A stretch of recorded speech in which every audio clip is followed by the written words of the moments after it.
Wewe mtu anapotea mtoto wa kwanza, anapotea mtoto wa pili, mpaka wanafikia 7.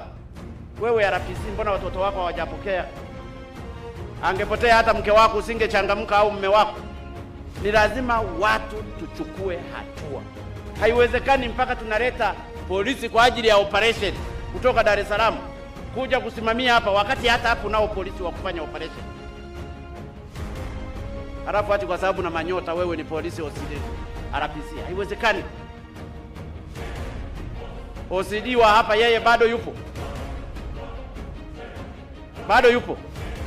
naye aondoke.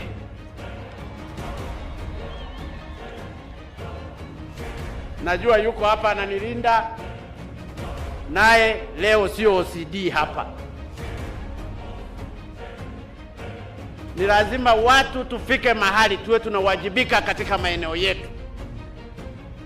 Watoto 7 wanapotea, hakuna kinachochukuliwa hatua, mpaka tunaleta polisi wa kina 7 asikuja kufanya operation.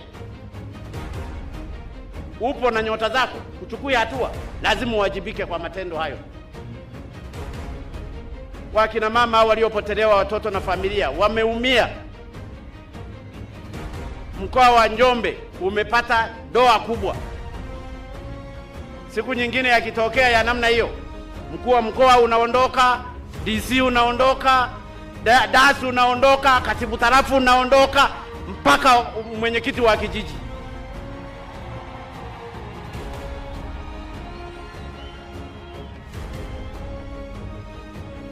Ikiwezekana na katibu wa CCM hiji na nani, wote wanaondoka.